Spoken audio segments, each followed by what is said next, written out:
Puma, how we doing, baby?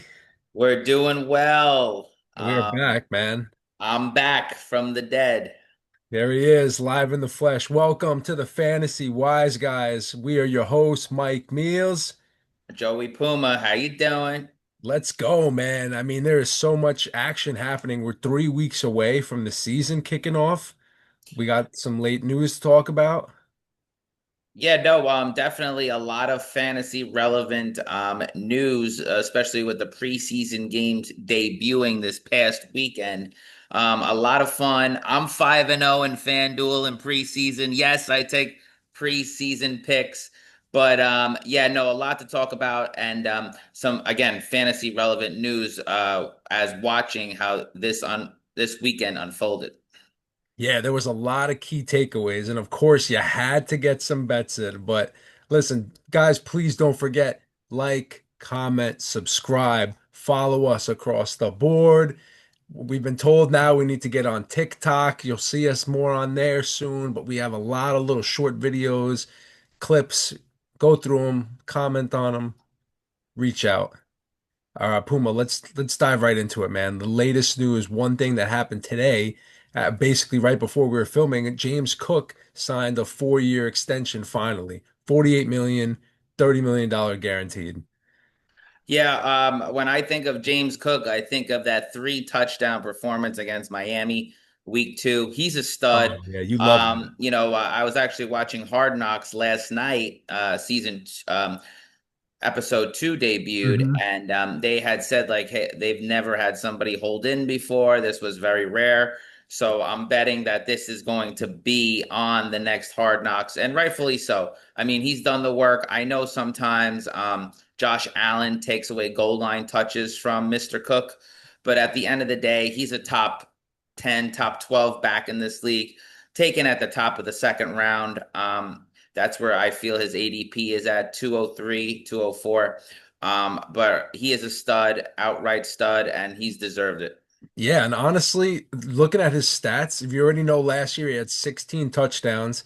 There might be some regression, but regardless, that looks good. He's also been the highest yards per carry leader. So yards per carry, 4.9 yards per carry over the last 3 years. Now that's all running backs over 500 touches. So he's the leading rusher in that case. And we've already mentioned him in the past. He's nice. He's a great rusher, really, shifty player for a small guy, so fast and just quick.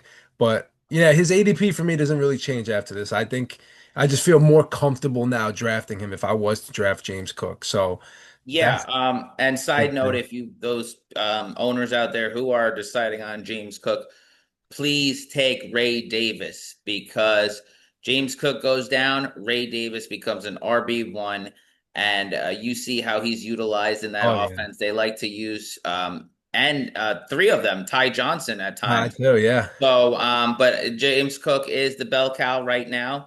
But God forbid anything happens to him, he's coming into camp a little bit late. Um, Stash Ray Davis. Yeah, Ray Davis, that little fire cannonball that guy is. Anyway, another running back, same division too, AFC East. We hear some rumors with our boy Breece Hall. Some trade rumors might be happening. There's people close to the Jets organization saying that the Jets might move on from Breece Hall before the deadline. So this has a lot of implications. Obviously, it all depends on where he goes, if he even goes anywhere. But we saw a lot of stuff with the Jets running backs this preseason.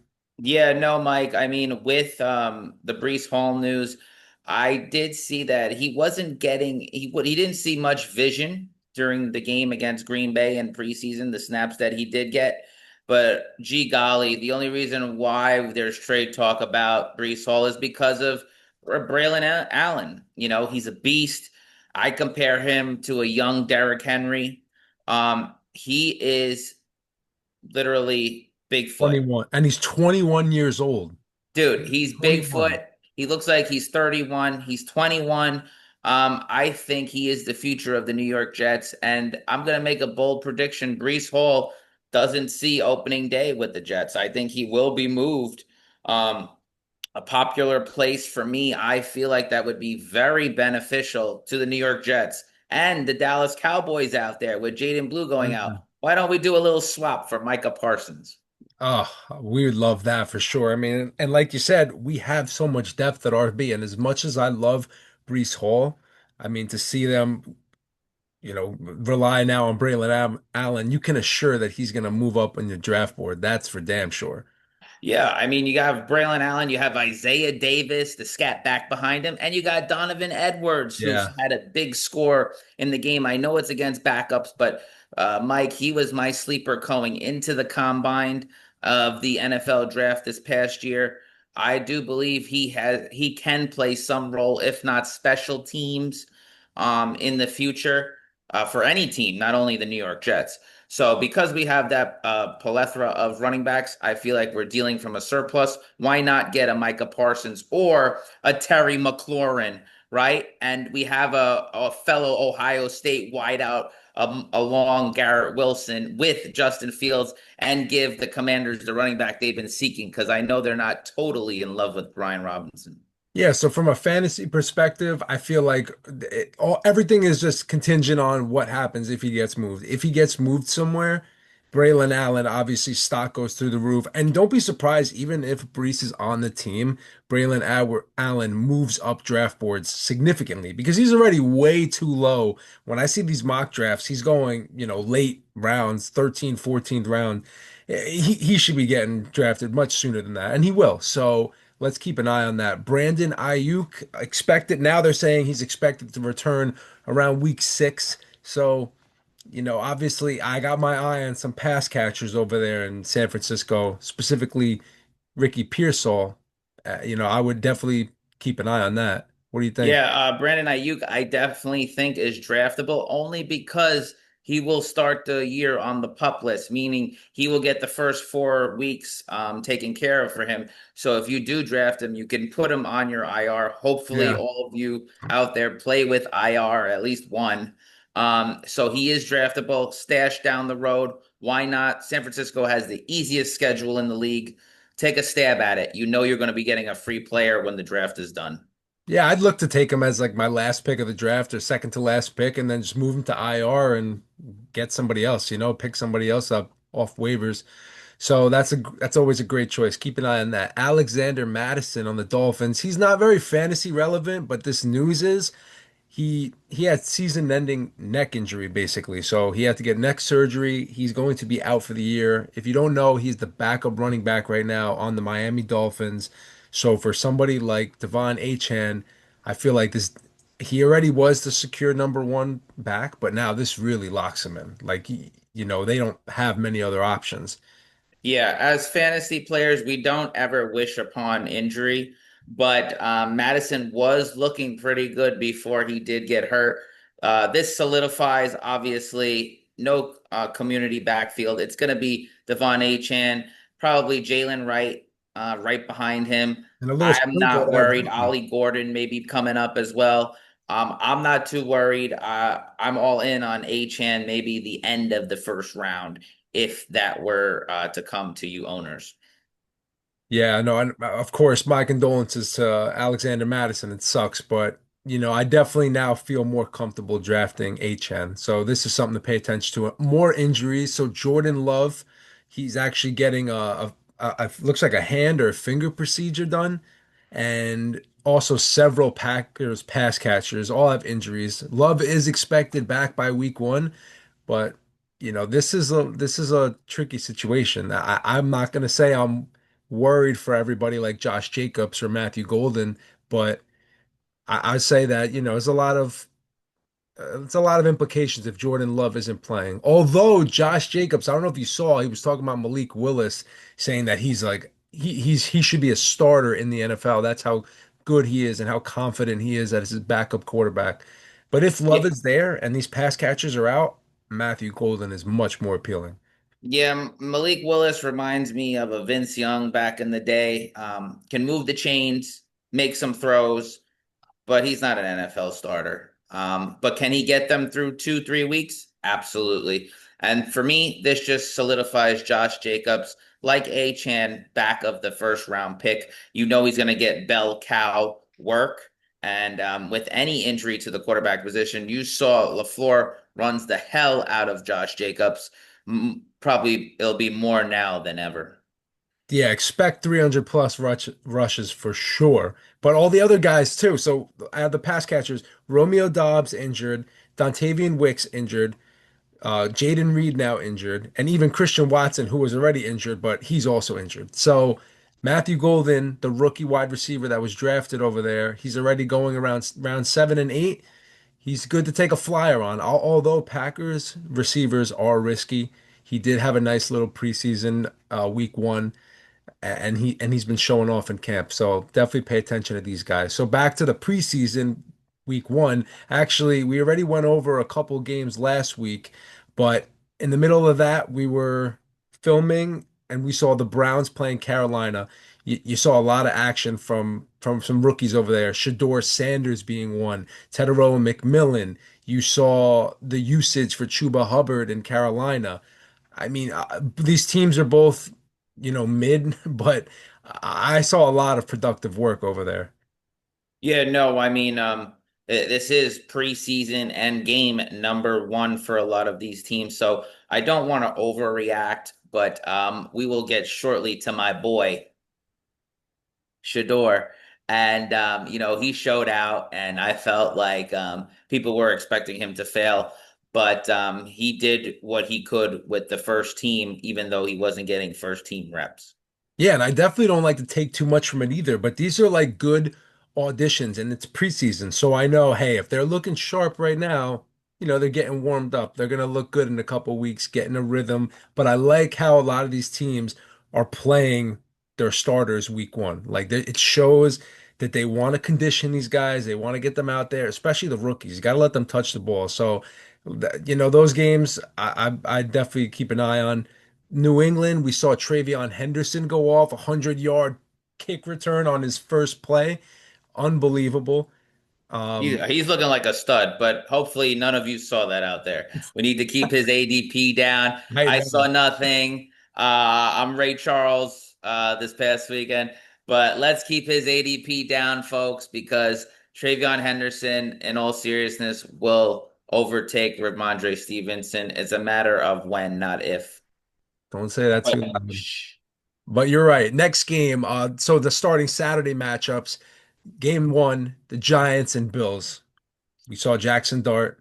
Yeah, He had Darth Vader, as I like to call him, because he's a Star Wars fanatic as well. He did very well, but again, this is against backups. I like what the Giants did. Started off with Russell Wilson, went to Dart, went to Winston, finished off with Tommy DeVito. They looked competent, and for me, this just signifies that the quarterback room for New York has definitely upgraded for Big Blue.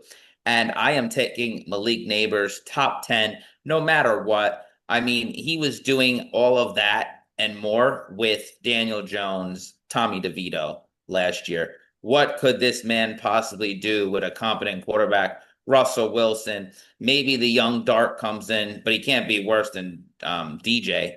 And if the fantasy gods ever let Winston throw to Neighbors, we would be looking at a 2016 Mike Evans type of volume. oh, But other quick. than that, I think the Giants came out unscathed. Great fantasy value. The Bills, we can't really evaluate too much. They just had all the backups in there. No Josh Allen. Ray Davis did kick a couple of field goals, but people who are asking me questions out there, if you start Ray Davis, you will not get kicker points. I'm just letting you know. Wow, I forgot he kicked the field goal. He kicked an extra Yeah. point, right?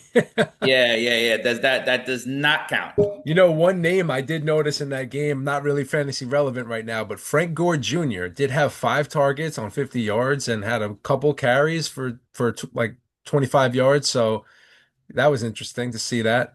Yeah, there's definitely the bloodline there. He could play. Don't get me wrong.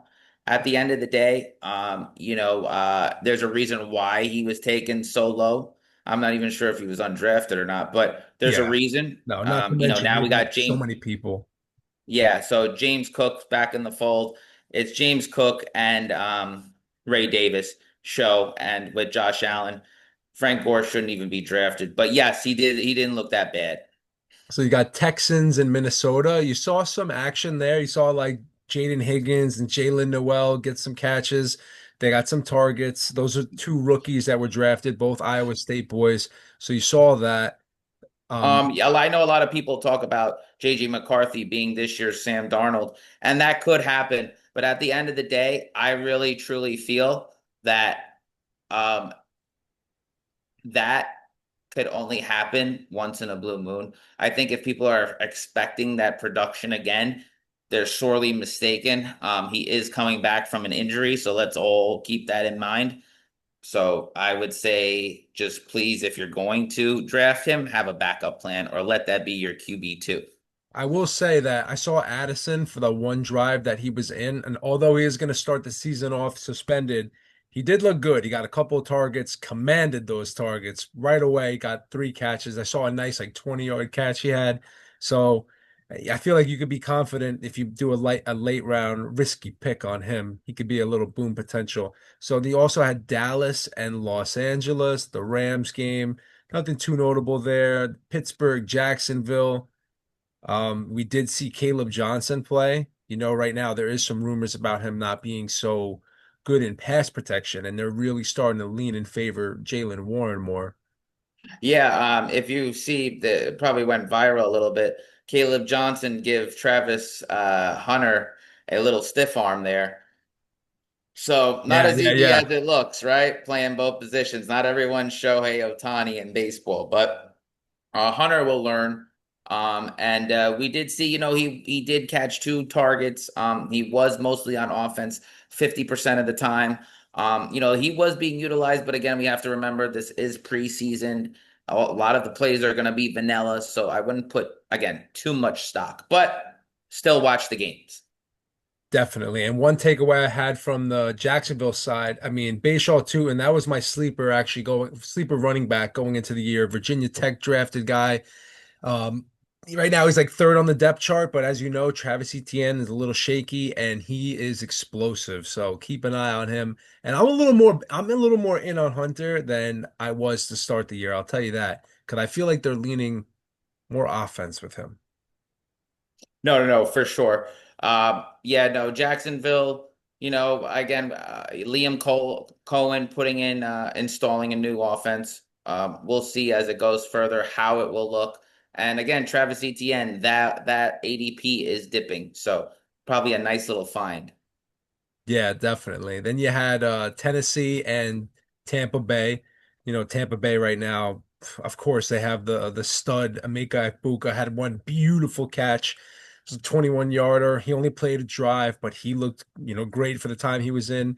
And I think we also saw the Cam Ward to Ridley connection. So that might be a thing to pay attention to. Yeah, that might be one of those sneaky stacks, connections where you get them late in drafts and could possibly win you a fantasy season. I mean, Cam Ward looked pretty damn good as the first overall number one pick.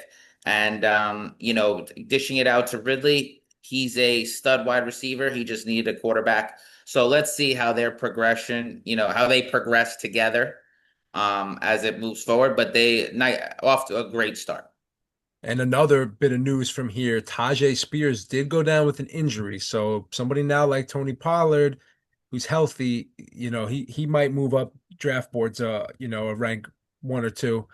So pay attention to that. Another game that we had, so we had the Jets. That was the next game on the slate. Jets Packers. This was the big game for me and Puma. Oh my God. And going into it, I went by my father just to watch it with him, just because we were so excited. First time we get to see the Jets since last year. How would they look?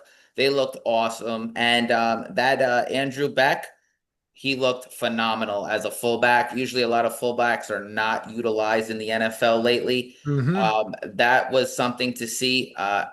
Oddly enough, running quarterbacks don't throw to the running back, but Fields did in his past season with Pittsburgh and Chicago. Yeah, and he had one nice pass to Beck. He ran for 24 yards. He had two catches, 36 yards in total. Yeah, I mean, you never see fullbacks anymore. So that was definitely interesting. Now, what do you Yes, think for sure. about the Russian game over there? Because I Oh, thought the Fields rushing looked game was great. And I thought, was great. I mean, again, I didn't like how Breece Hall was utilized, though Breece Hall didn't look like he was had much vision either. I'm not trying to talk him down. I love Breece Hall. I want him to do well, but he didn't look like a guy that was motivated to earning his next contract. For me, it was Braylon Allen, it was Justin Fields, and it was a little bit of Donovan Edwards that we spoke about. Really, putting a vision in my head or priority in my head over Breece Hall. Breece Hall did nothing. nothing. And I hate to say it, but the offense looked fine without him. Like you said, you had Braylon, Donovan Edwards, Justin Fields. These are all guys that were rushing. I think they'll be more than fine and sufficient. But pending this Breece Hall move, wherever he goes, is definitely going to affect a lot of teams. So we got to see what's going to happen. I mean, I don't mean a lot of teams, a lot of players. There's going to be a lot of people involved that are going to see more or less production depending on where he goes. So that game, I loved seeing the Jets starters in there though. Like I love seeing Aaron Glenn put these guys out there the first week. He just has such good vibes as a coach. I'm not even just saying. I feel like every year we're always gassing up the Jets, but I really feel like something special here. Yeah, gives me Herm Edwards vibes. A good motivator, but just some things we have to clean up as a team. The penalties we have to clean up on. But other than that, wasn't a bad showing. On to the Giants. Yeah. So we'll see that game's coming up in 3 days now. So Yeah, by the time you're watching this, you'll probably be watching that game also. But then after that, you had Kansas City and Arizona. Kyler played a little bit. Mahomes was in for like one play and threw a touchdown. But everyone looks the same over there. Marvin Harrison looks great. Denver, San Francisco. You didn't see many of the starters at all over here, but these teams you should all be able to rely on too. And then over the weekend, you had Miami and Chicago. That's where we saw the injury happen with right. Ollie Gordon getting a lot more touches, Alexander Mattison going down. Yeah, we could see our boy Zach Wilson is in mid-season form. Can't even throw a conventional out route. But yeah, that's all I'm gonna say about him. That's why his number's number 0. Yeah, and then last but not least, you had the Saints and the Chargers. The Saints are a mess over there, but Yeah, the Saints are a mess. Tyler Shook had one good throw, but at the end of the day, it's going to be a tough year for them. I don't see them winning many games. Look forward to Arch Manning. for sure. Did you ever see that clip that went viral of Tyler Shoe throwing that pass during the combine? No, but it It was must like, have it was gotten like the a Saints' horrible, it attention. was a horrible pass. He like dropped back and he like threw it like Yeah. this and it went way over the receiver. You didn't see that? No. I have to get Len to put that on the screen, but Yeah. I just find it so funny seeing that. I mean that I've seen the memes also of like all three quarterbacks standing like this and Yeah, people no, they're I don't like to use this word, but they're losers. So yeah. we'll see how that season unfolds for sure. Any Saint that I'm drafting this year, I would feel ugh. Like even Kamara, I love him. You just feel dirty. I know, I do. So regardless, I mean, the preseason, it's preseason. Let's take what you will from it, but pay attention. Who was your favorite rookie then after this first week? Who was your favorite Um, rookie? Shedeur Sanders, SS, he did well, not getting many first team reps. He was put on the spot. There are some throws I do know he would like to have back, but again, he looked very crisp in a pro style offense. Looked like Kirk Cousins to me. If I had to make a comparison, I would say he looked like Kirk Cousins. Has some good pocket awareness. Again, some throws that he'd like to have back, but for me, it was Shedeur. How about yourself? He looked confident out there. I know you're right, man. And honestly, you've been in love with him. So if he has a good year, I'm gonna attest a lot of credit to you for backing him from day one, believing in Shador. But for me, I mean, it was a guy that I really haven't been too big on, but I was big on both Ohio State running backs. But TreVeyon Henderson, after this weekend, after seeing those big plays and knowing how fierce he could be with that offense, and not to mention Another player, Will Campbell, who was drafted over there, you could see the fire in this guy leading the line. I heard about them in practice the 2 days before. They got into a huge brawl with the other team. TreVeyon Henderson on the ground with a Dallas player, and Will Campbell coming in to fight after him. Vrabel got involved. I just saw the passion. I could see that New England has got something special right now, and all this youth over there, I want a piece of it. So whether it's Drake May or TreVeyon Henderson. I need one of these guys, and TreVeyon Henderson to me is my favorite rookie after this weekend. I can't agree more. I like that. I like that. They show a lot of fight and they're going to be pesky in the division, especially as Jet fans.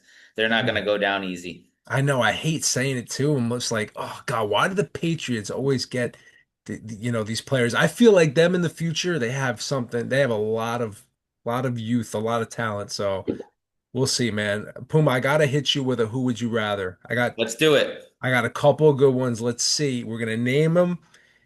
You make your pick. Both the players that I'm naming are all around the same ADP. So let's start with this. Who would you rather, James Conner or Chuba Hubbard? Oh, you know what? Chuba Hubbard. I think that he has great vision. And I think last year it was a foreshadow of what this year will bring. And the Panthers, they have a mid schedule. So some defenses he could truly take advantage of. Puma, that's a great choice. I would go the same way. Chuba Hubbard. Uh, Puma, who would you rather, Jonathan Taylor or Kyron Williams? For me, it's Kyron Williams, Mike. You know, I love the Rams offense. I love good offenses. And in the red zone, McVay goes to the running back 80% of time. Just think of Todd Gurley Fries in 2015. He loves going to the running back in the red zone. Kyron Williams just got his deal. He's going to want to prove everyone he's worth it. Kyron Williams all day long. Yeah, especially being a part of that offense. You're absolutely right. So Puma, who would you rather, Lad McConkey or Garrett Wilson? Lad McConkey. I've seen him do it with Herbert. This is the second year. Garrett Wilson's going back to Justin Fields. I know they had the rapport before, but again, they have to reestablish it. Lad and Justin Herbert are just coming off a great season. Lad's going to be the number one in that offense. Not to say that Garrett won't. I just trust Lad McConkey. He's a future Julian Edelman. I'm gonna go with Garrett Wilson there. Although Oh, you, shocker. you could be right, and Ladd is going around ahead of Garrett Wilson right now. He's getting drafted in like second, third round, while Garrett's going around third, fourth. So both very good players. I thought this was a really good one, especially for you, Puma. Who would you rather, Devonte Adams or Mike Evans? Oh, Mike Evans all day long. Again, Wow. rapport is everything. Stafford and Devontae just came into it. Um, the only one I've really seen rapport with Devontae Adams is Aaron Rodgers. I mean, Mike Evans has been with Jameis Winston, has been with some Tom Brady, some Blaine Gabbert. Now with Baker Mayfield, the past 3 seasons, Mike Evans all day, not even a question. Consistency like the New Jersey Gourmet Chicken Teriyaki. I can't wait to post that video too right before the season. But yes, Puma, that was a great pick. Absolutely. I was surprised you went against your boy Devontae because you love him so much. Well, you're asking me for this year. Overall, career wise, I'd take Devontae Adams, Oh but yeah, everything is dependent on this year, of yeah. course. So this was now tied back into Mike Evans. These QBs are going around the same time. Puma, who would you rather, Baker Mayfield or Bo Nix? Oh, Baker Mayfield. Baker Mayfield. I know Bo Nix is the hot commodity, but sophomore slump. You know, these young quarterbacks, they're coming into their second year. I've seen a lot of second year quarterbacks struggle, a la CJ Stroud, right? How did that work out for him? So for me, I go with consistency. I go with a guy that the past 3 seasons, if you look, after most touchdowns is Joe Burrow, Baker Mayfield. Yeah, I'm gonna have to go with it for the same reasons, man. Especially that Baker Mayfield is a dog, and he's got a great weapon arsenal over there now, with all the rookies that he's added over the last 2 years between McMillan and now Ibuka and Bucky Irving. Yeah, they're in great shape. So, Anyway, everyone, thank you so much for being here. I hope we gave you a good rundown of all the stuff that's been happening. Stay on the lookout for more. We're going to film again in 2 days. Got some mock drafts coming, top 10 rankings for at each position, including DST and kicker. Puma, you got anything you want to say, man? Hey, just keep paying attention, keep watching, and keep watching us. Keep listening because we're gonna get you in the know. Yeah, seriously, share our page. We're getting a lot of subscribers, so I hope we keep getting more. Hope you keep tuning in and staying with us, man. Keep us motivated, please. Absolutely, Mike. We Cool. had a great show, and looking forward to seeing you Friday when we come out, when you get to see me in color. Oh yeah, baby. Be sure to like, comment, subscribe, follow Fantasy Wise guys. I'm Mike Meals. Joey Puma, Peace. master your game.